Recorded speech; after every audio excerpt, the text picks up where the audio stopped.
Hello and welcome. Welcome everyone to this live telephone town hall meeting with Congressman Marc Veasey of Texas's 33rd Congressional District.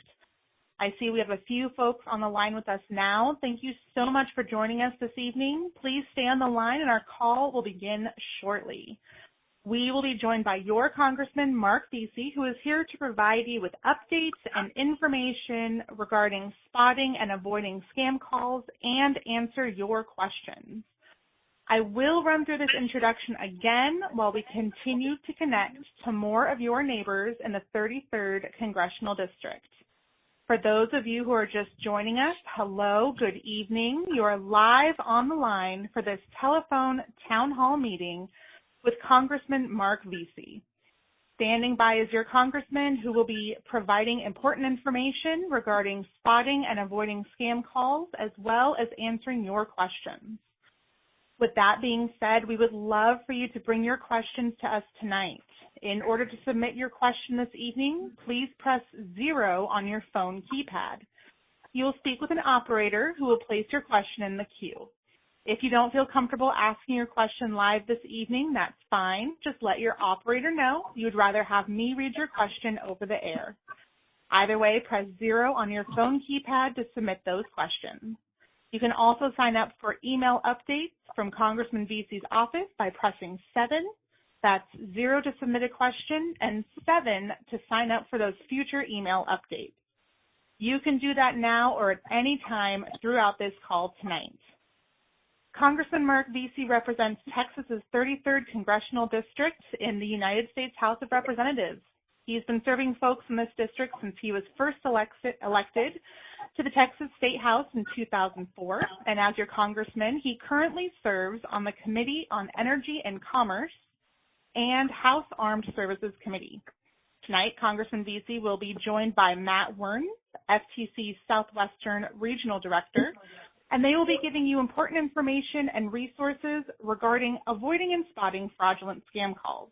We'll start off with some updates from your congressman, and then we will have the Q&A portion for tonight's meeting. And remember, to participate in that Q&A session, all you have to do is press 0 on your phone and get your question in line with the operator.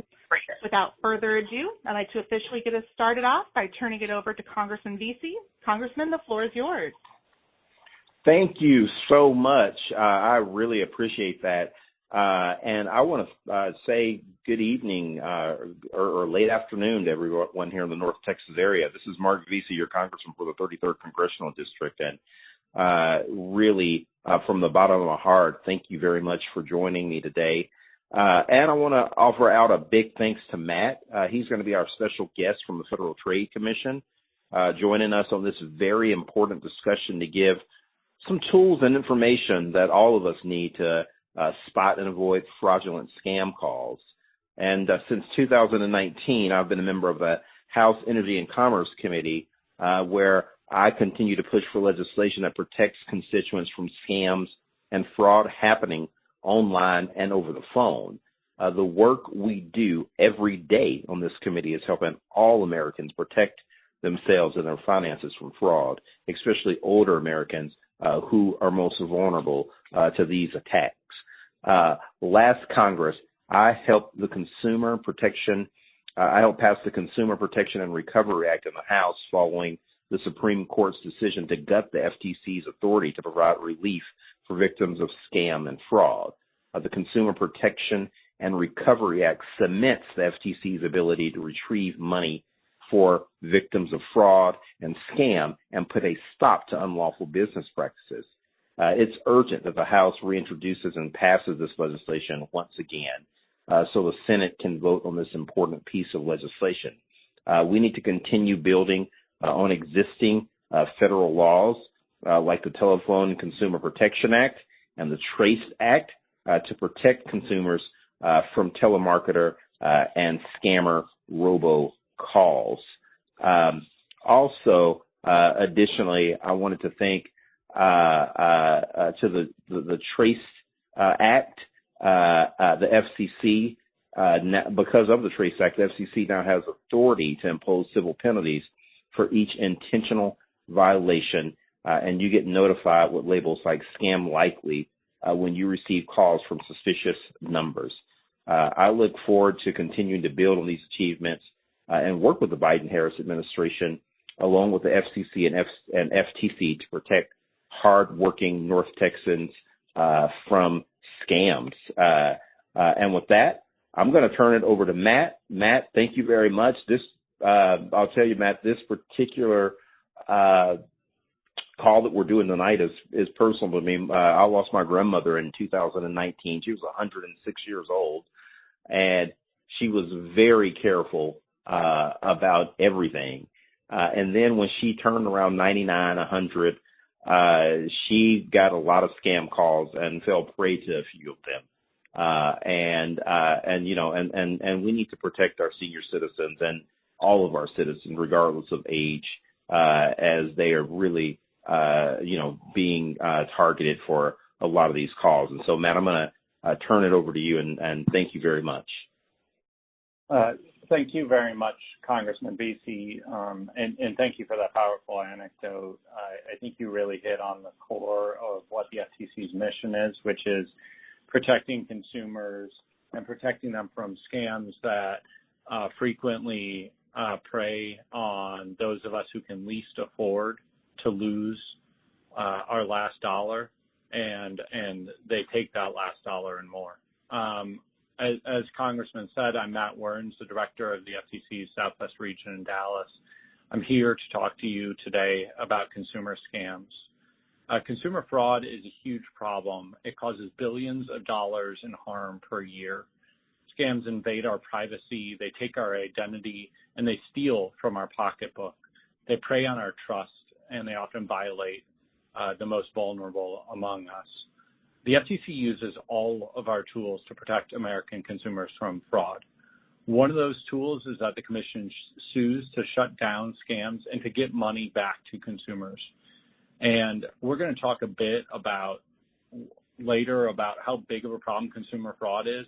But first, I want to give you a few examples of our agency's great work.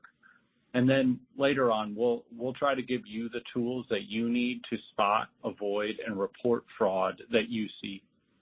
So the first case I want to tell you about is the FTC's recent crackdown to protect you from illegal telemarketing. So in an operation called Operation Stop Scam Calls, we partnered with over 100 federal and state agencies to stop illegal practices throughout the telemarketing ecosystem.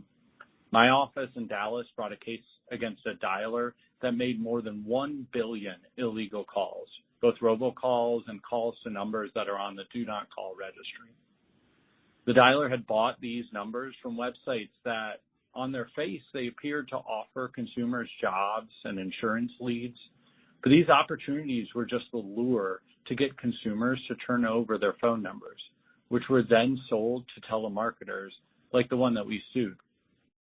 In our Operation Stop Scams Calls sweep, which was over 180 actions in all, we went after the operators of scammy websites, the companies that place illegal robocalls, and others. What I want you to remember is to never turn over your personal information to someone you don't know, and never click on a link that you don't recognize, even if it looks legit. The FTC also recently shut down a pyramid scheme called Blessings in No Time. Now, this scheme promised folks in Texas and in Arkansas that if they invested $1,000 or more, they could make 8 times as much in return. But the reality was that 90% of people who invested in this scheme lost their money, sometimes tens of thousands of dollars.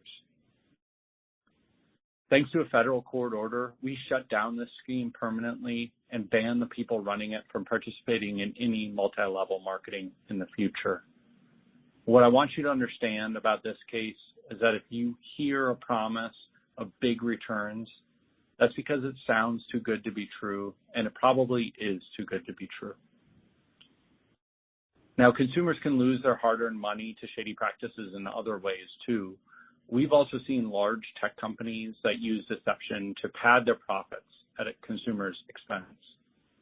Last year, my office sued a company called Open Door, which operates a website where it promised to buy your home for market value. The problem was Opendoor was purposely telling consumers that market value was thousands of dollars less than what the company's own calculations said.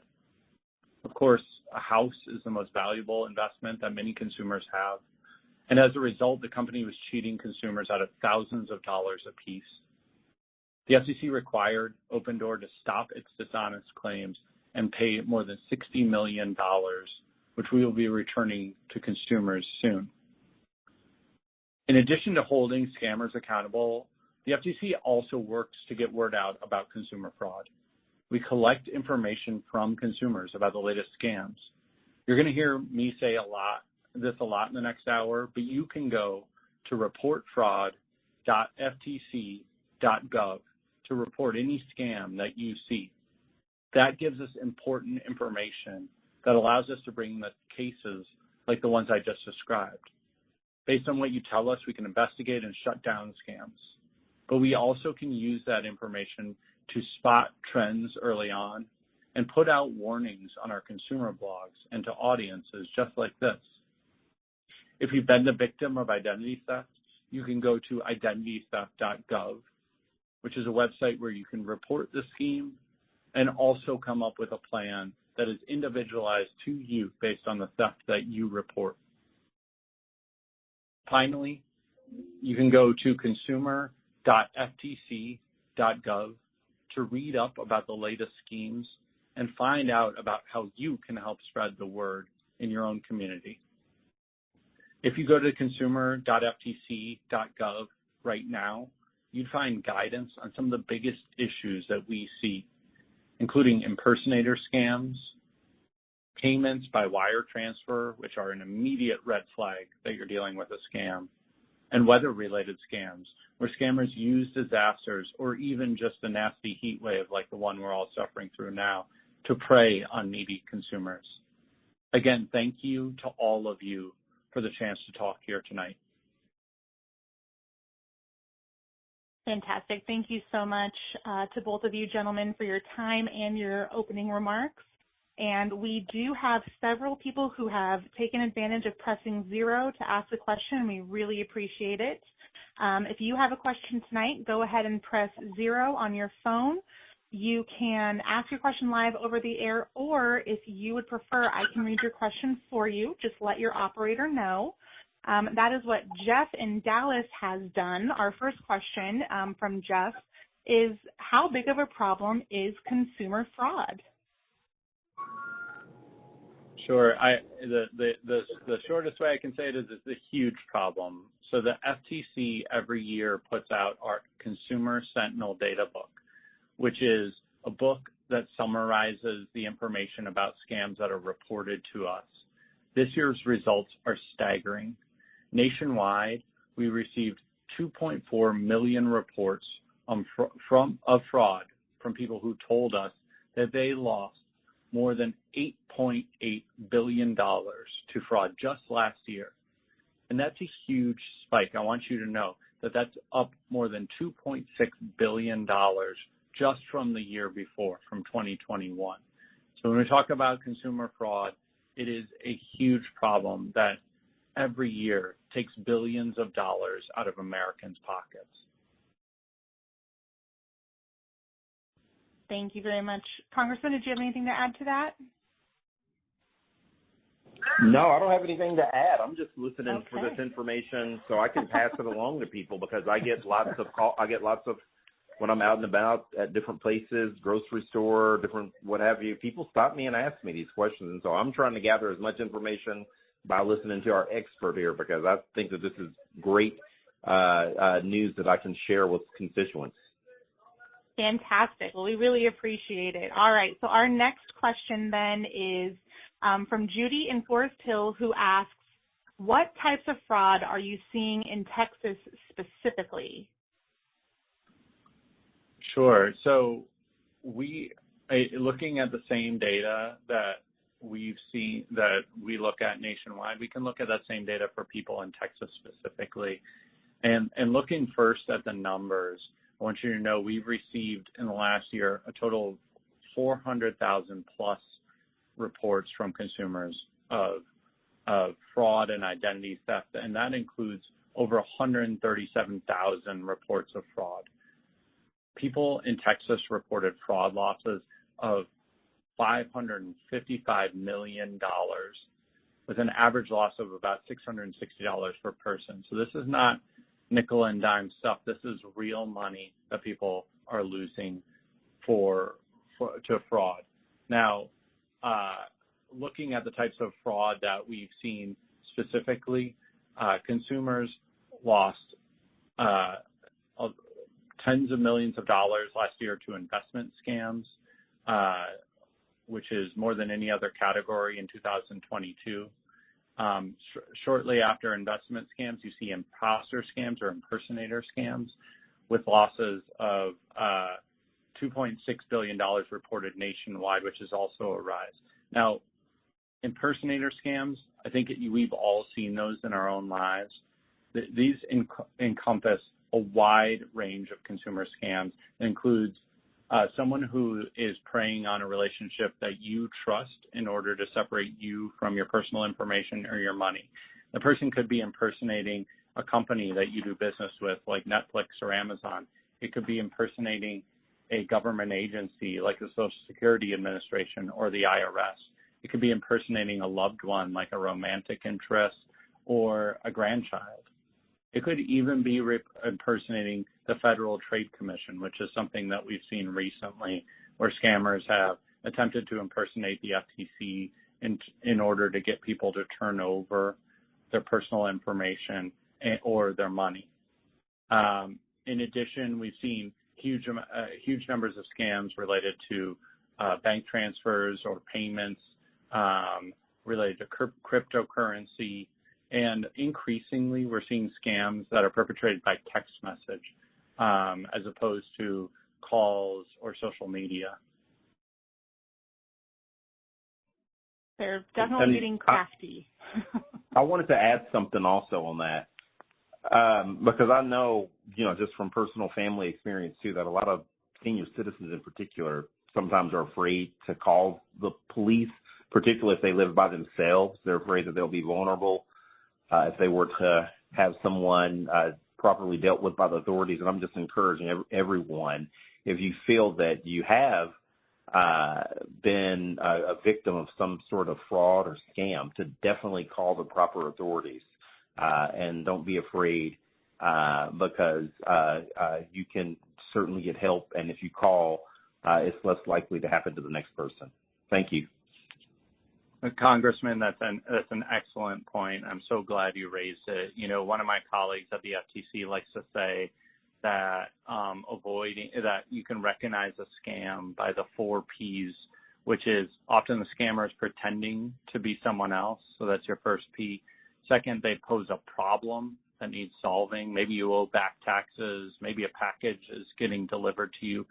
And the third one you just touched on is pressure.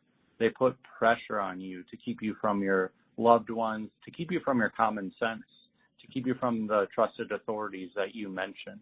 And then the fourth P is a payment mechanism. They're often asking for money by wire transfer, by gift card, by cryptocurrency in a way that most of us don't send money to people we actually trust. And the biggest thing that you just touched on is to report to the authorities. In the FTC's case, you can do that at reportfraud.ftc.gov. I would say another big thing, just to be able to recognize that you're dealing with a scam, is to take a step back, to pause for a minute. It's the fifth P that can defeat the other four Ps, is to pause and to think to yourself, to talk to a loved one and ask yourself, does the government really collect money by gift cards? Would my grandchild really want me to wire money overseas?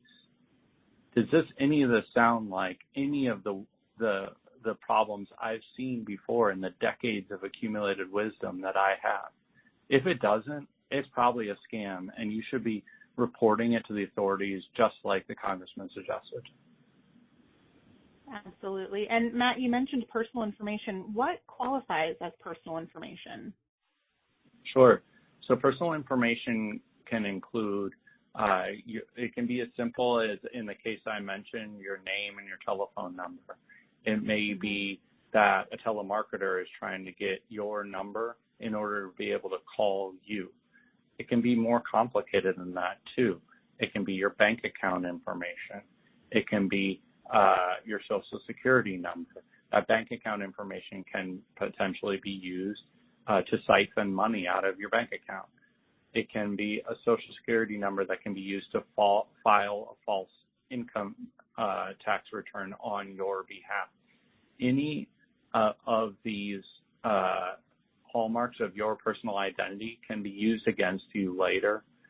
The key that I need everyone to recognize tonight is that if you are getting a contact, be it by phone, be it by text message, be it by email, be it by social media, that is asking you for personal information, and you didn't request that contact, it's coming out of the blue, you need to disregard that. I have a simple rule of thumb myself, which is if I get a text message and it says it's from Capital One, which is my bank, it could be from Regions Bank, it could be from any bank that you do business with, Wells Fargo, and it has a link in it, I don't trust that link. What I do is I pull out my wallet, I take out my debit card, I look at the 800 number on the back of my card, and I call that number because I know that number is from my bank. Wells Fargo, you've got that debit card, whatever your bank account is, you can look up that 800 number yourself, call them and find out if they really need your information. If not, you might want to put a fraud alert on your account to make sure no one's accessing it illicitly. Absolutely. Thank you so much for that information. That's great to know. All right, so our next question here is coming from Gloria in Fort Worth. Gloria asks, how can you stop people from using other people's names and numbers for robocalls? So one of the there's not a one-size-fits-all solution to robocalls, and if there were, we wouldn't still be getting them. But one of the things that I really want to call out when it comes to this crackdown that we just brought as an agency is we are taking on all of the links in the chain. So we sued the dialer that places robocalls. We sued websites that are used to get consumers' information and sell that information to telemarketers. We've sued the boiler rooms where the telemarketers are actually sitting. We've also sued VoIP providers, which allow cheap telemarketing calls to be made from overseas in a way that's particularly problematic.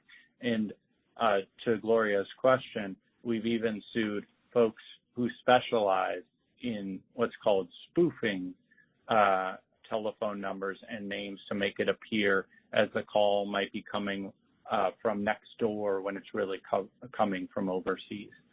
As I mentioned, this is not a one-size-fits-all problem and solution, but it is one where we are very active along with our partners in the federal government and in states in order to let every link in the chain know that we're watching them and that we're prepared to take action when they break the law. Fantastic. Thank you very much for that information. All right, so our next question is coming from Michael in Fort Worth. Michael, you are live on the line. You can go ahead with your question. Yes, this is Michael. Today alone, I received 12 robocalls from the very same lady by the name of Amber. And when I asked if she was a human being, she refused to answer. And she just kept on with her sales spiel. And only when I hung up, of course, did the call end. But 12, and then when I did a *69 on the number, it said that the number was no longer in service. How do we stop these? Michael, thank you very much for that question. I'm sorry you've had to go through that. It's unfortunately a very frustrating experience that many of us deal with in our day-to-day lives, is having folks call us. What I will say is that almost all cell phones now come equipped with the ability to block callers. There are also, most carriers have with them the ability to report spam calls and spam text messages. We have guidance on this on our website at consumer.ftc.gov about how you can protect yourself, in addition to us taking law enforcement action to hold those accountable as best we can. Fantastic. Thank you very much for that question and for that answer, Matt. We all really appreciate it. I did want to remind everybody listening that if you would like to register for future email updates from Congressman Veasey's office, you can press 7 on your phone to go ahead and speak with an operator who can get your information. There were some people in line taking advantage of that, but that has been cleared, so you will not have a long wait and you won't miss any part of the conference while you're waiting there. So go ahead and press 7 at any time tonight to give your email address for future email updates. You can also always reach out to Congressman's to his office via his website at veasey.house.gov or by calling his Fort Worth office at 817-920-9086. And also, if you've got any questions that have come up, you can press 0 on your phone and you can speak with an operator who will get your question in line. You can go live like Michael did, or like Norma here, I can read your question for you. Norma asks, in Fort Worth, how do you avoid social media scams, for example, dating apps, and who do we report this to? That's a great question, Norma, and I'm really glad that you mentioned both social media and dating apps. Increasingly, we're seeing that what we've traditionally called romance scams aren't limited to folks who are specifically on dating apps looking for romantic partners. Increasingly, we're hearing about romance scams that are affecting folks that are just using traditional social media on Instagram, on Facebook. And one of the keys is to recognizing a romance scam when you see one, when you've been contacting one, is first of all noting that the person typically contacts you out of the blue. So they typically reach out to you perhaps by a direct message, perhaps through a friend request. They frequently will try to develop a relationship with you online. They may be quick to say, I love you, or to otherwise demonstrate an intimate relationship with you. The first red flag is you didn't initiate that. You weren't the one that reached out to them. They reached out to you. The second red flag is the excuses that start piling up about why they can't meet you in person. And so that could be, we've got a ready-made excuse these days with a positive COVID test. It could also be more elaborate. Maybe they work on an offshore oil rig and never seem to find their way home. A third red flag is that there typically will be an urgent and very sympathetic request for money. Maybe it's medical bills. Maybe it's something to do with a pet or a child. But those are three big red flags. And I've found, and this is true not just of romance scams, but of scams in general, the best thing you can do is talk to someone in real life who you trust, a sibling, a child, a friend. It's often that friend, that child, that sibling can tell us, hey, this is a scam. But even more often, we realize ourselves in the telling that, wait a minute, something doesn't fit here. Something's not right. And I will say the fourth and final red flag when it comes to romance scams is that, and you may have seen this coming already, that urgent request for money, it's almost never going to be in a form that you're used to paying. Instead, it's going to be by wire transfer, by gift card, by payment app, by cryptocurrency. There's a reason for that. Those methods of payments, they're harder to trace, and they offer fewer protections to you. So look out for those red flags when you're on social media, especially if you're on a dating app, but also if you're on Facebook, Instagram, or some other more traditional social media. And look out for signs with your friends, with your loved ones, that they're talking about someone they met online in just the terms that I described to you. Absolutely. Thank you so much for that answer. And thank you, Norma, for that question. Our next question here is going to be coming from Andrea in Fort Worth, and I think a lot of us have the same question. She wants to know, how do we stop getting these calls? That's a great question. So I want to go back to this is a question that Michael raised earlier, and we've talked a bit tonight about what the FCC is doing and what the states, have done. But what I want to do is also give you the tools that you can use to block unwanted calls. So if you go to consumer.ftc.gov, we have an article about how to block unwanted calls. That includes blocking calls if you're on a cell phone, if you're on a home phone, if you're using a traditional landline or over the internet. You can use call blocking software on a cell phone. You can download apps that help block calls. You can label calls as scam calls or block specific callers. You can heed signals that you're getting from your cell phone carrier that there's a scam likely. If your cell phone carrier has indicated that a scam is likely when you're getting a call, don't pick up that call. Mute it, send it to voicemail. You can check built-in features in your phone that allow you to block calls from specific numbers. And then you can see what services your phone provider offers. The phone provider, be it AT&T or Verizon's website or customer service, can offer you call blocking or call labeling services that may go beyond what I've just described. Then there are a number of steps. I know it's less traditional these days, but that if you've got a traditional landline or if you're using the internet, an internet-based VoIP provider to make calls that allow you to block particular calls and particular callers.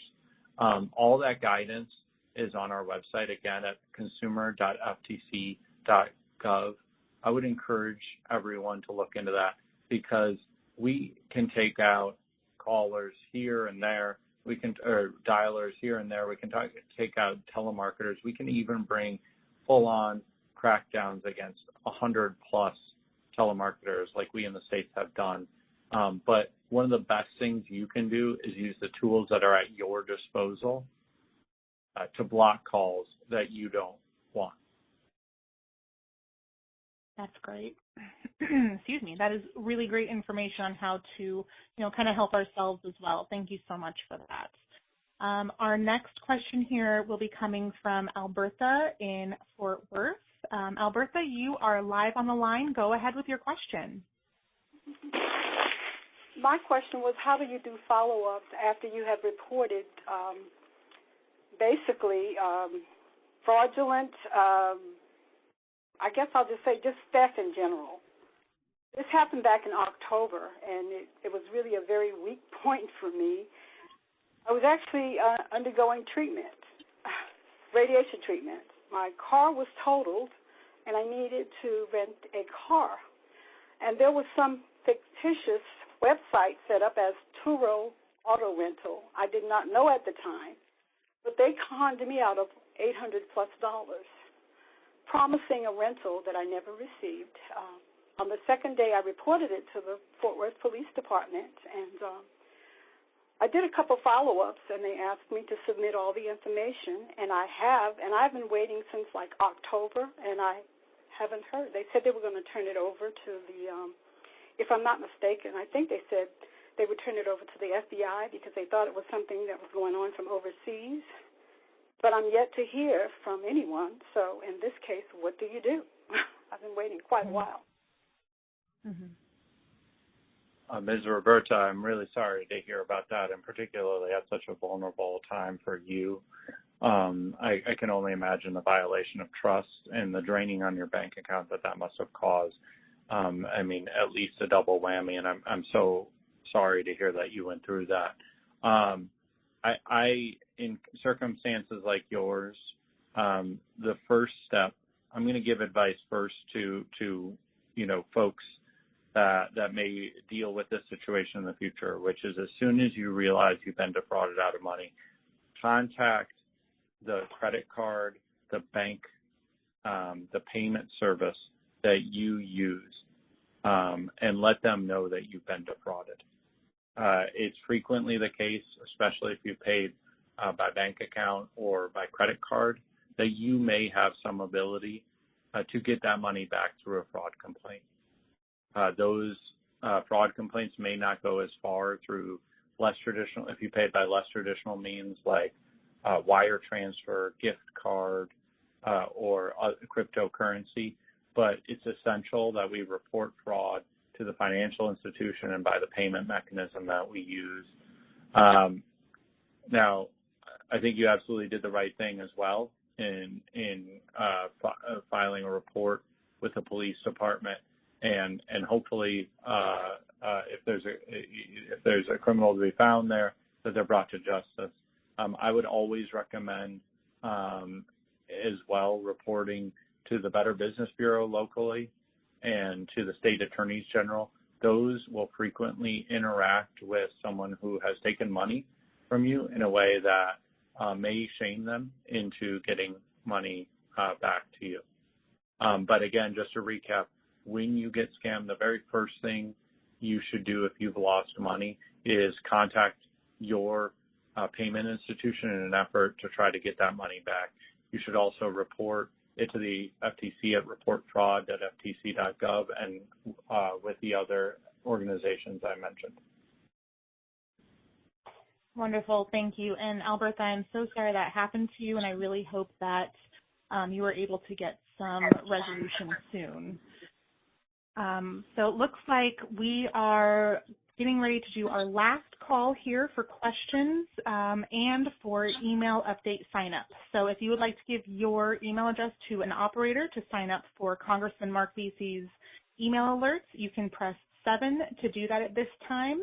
And if you have come up with a question while you've been listening, don't be shy. Just go ahead and press 0 on your phone keypad, and you can get in line with your question. Our next question that we have here is Charlie from Grand Prairie. Charlie asks, I put my number on a do not call list, but I get a call from smart alarms 4 times a day at least. What can be done to stop this? Charlie, I'm sorry to hear that you continue to get these robocalls. I know that many of the most unscrupulous telemarketers just do not pay attention to the law. And the Do Not Call registry is really effective for telemarketers who are willing to abide by the law, but for the worst scammers, it doesn't do much good because they are willing to break the law in any number of ways. I would encourage you to use some of the tools that I mentioned earlier tonight that you can use to stop calls coming into your phone. You can block a caller. You can download a call blocking app. You can label calls, and you can find out all about this at reportfraud.ftc.gov and consumer.ftc.gov to find out more about how to block unwanted calls. Wonderful. Thank you so much for that information. And we are going to go ahead with our next question here from, looks like Kelly in Irving. Kelly, you are live on the line. Go ahead with your question. Kelly, are you there?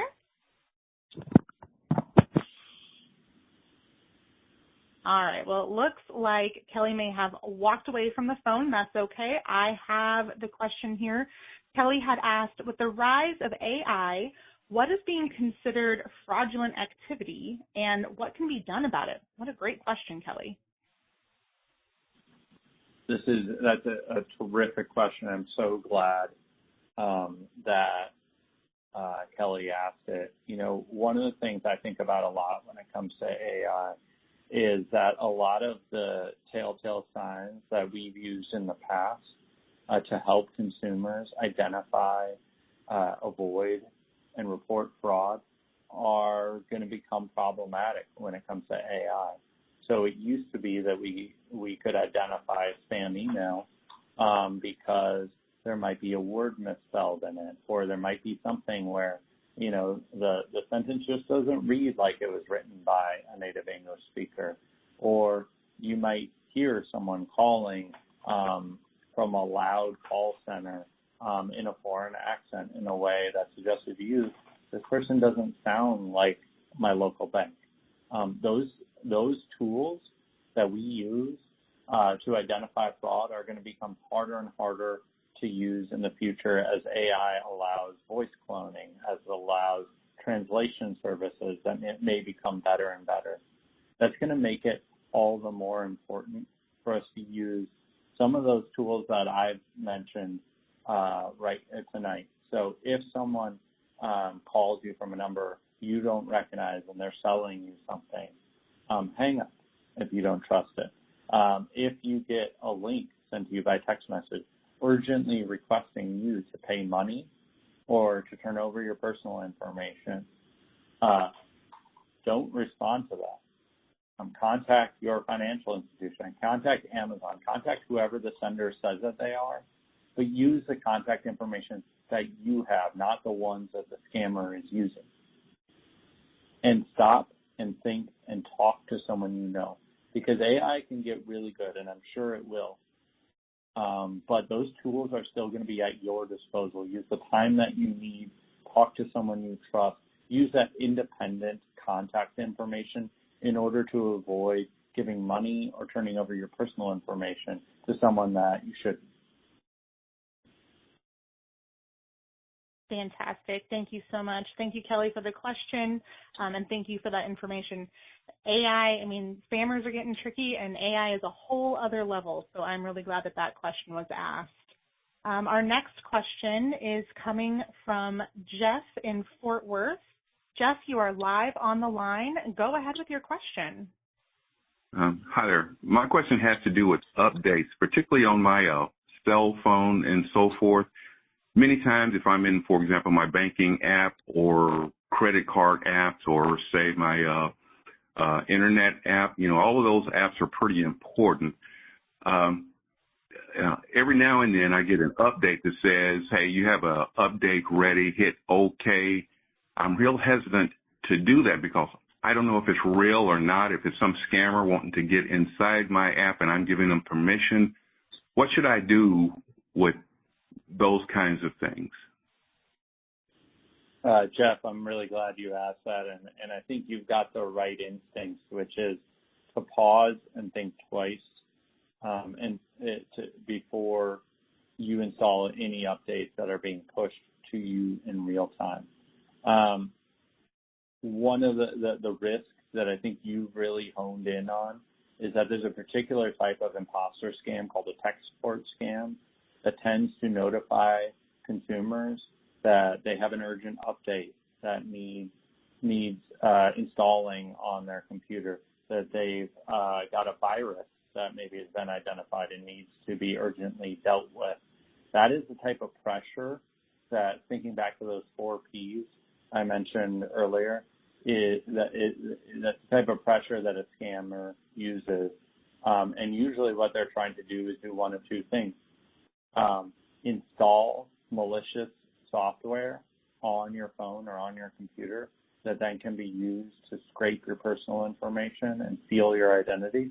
Or sometimes there'll be an 800 number they want you to call in, and frequently that will bring with it a demand for payment to install what typically is some sort of phony virus protection on your computer. So I think you're absolutely right to pause in those circumstances and figure out, is this something that is a legitimate update, which do get pushed out on our phones, or is it a scammer?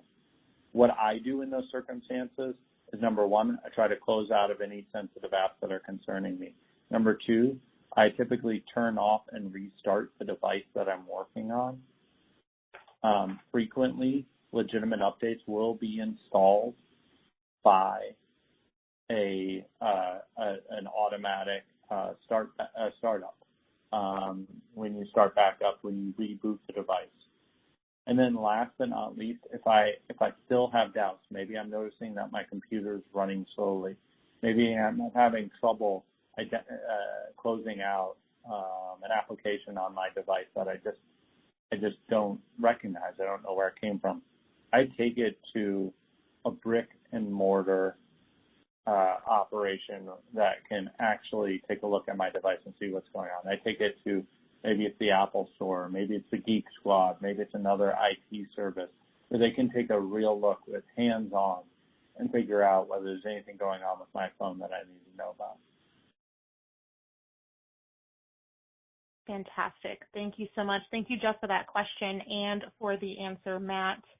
It looks like we've got one more question this evening, and that is coming from Sandra in Fort Worth. Sandra, you're live on the line. Go ahead with your question. Sandra, are you there? All right. Well, it looks like Sandra has also walked away from the phone. That's no problem. Sandra did ask, how can we block the scam calls on our cell phones and home phones? Sure. So no matter what type of phone you have, we have guidance on how to do that, to block calls that are to your cell phone and block calls that are to your home phone. So there are internet-based call blocking services if your home phone is VoIP, which means it's internet connected. So maybe you have, for example, Spectrum is your phone provider. Your internet provider, and your phone is also through Spectrum. You should look on the internet, because there are internet-based call blocking services that can be used. The FCC, which is the Federal Communications Commission, has call blocking resources that are specific to each company that you may be using for that internet-based landline. If you have a more traditional landline, so one that's actually wired to your home, which I know are still really frequent, common, you can buy a call blocking device that's usually a small box that attaches to your phone. And these devices can use a list of unwanted callers. They can stop unwanted calls. They can send calls to voicemail, or they can show a blinking light when an unwanted call comes in. Again, those can be found out more you can find out more about those by looking at the Federal Communications Commission's, FCC's call blocking resources. In case, I know I'm dumping a lot of information on y'all this evening, so if this is too much for you to take in one sitting, what I would suggest is go to consumer.ftc.gov and look for an article called How to Block Unwanted Calls. It walks you through all of this step by step, regardless of the type of phone you have, be it a mobile phone, a home phone with a VoIP provider, or a home phone with a traditional landline. Regardless, the FTC has guidance for you called How to Block Unwanted Calls, and it's located at consumer.ftc.gov. That's fantastic information. I had no idea that there was a little box you could buy, so that's wonderful. I hope that helps some of our callers as well. And, thank you so much, Matt, for taking the time to speak with us tonight. Thank you, Congressman Veasey, for coordinating all of this.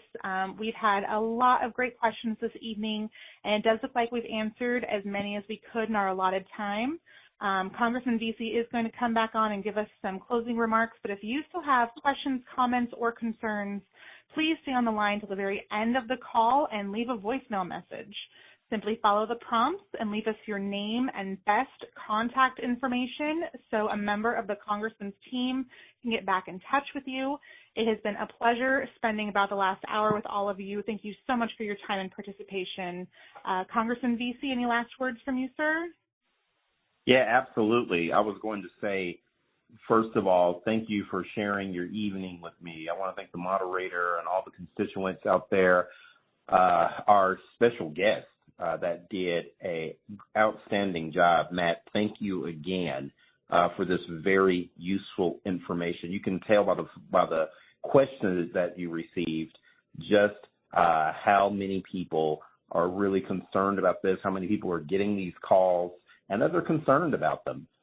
So Matt Warrens, thank you very much for coming on today and providing this information. And again, I just want to encourage people, particularly our senior citizen community, but everyone, don't be afraid. Call if you feel like you've been scammed. Ask a relative that you trust about some sort of call that you received or some sort of solicitation that you may have received at your home to find out more. And, of course, there are resources that are available through the FTC, through other local agencies that can help you just sort through all of this stuff. But the most important thing is to try to avoid the fraudulent scam calls. If you see a call that's coming across, I know that we have a lot of listeners that still have the caller ID on their phone. So if you have the caller ID and it says scam likely on your landline or it says scam likely on your cell phone, be sure to not even answer that and just let it go to voicemail. They'll probably stop calling you as often if you never answer. And so that is, just one thing you can do to try and fight back. But it's important that we not give up and that we continue to remain vigilant about this issue that is just going to grow and grow and grow. And unless we can come up with just more ways to arm the public to make sure that they're not a victim of this. I also want to encourage people on other issues that you may have dealing with the federal government, be it immigration, passport issues, IRS, whatever it may happen to be, to call both of our district offices. We have caseworkers there that can help you on any federal issues. In Fort Worth, that's 817-920-9086, and in Dallas, that's 214-741-1387. So thank you very much and appreciate everyone's participation this evening. Absolutely. Thank you, everybody. And again, if you've got any lingering questions or comments, stay on the line and leave a voicemail. And other than that, everybody have a great evening and stay safe.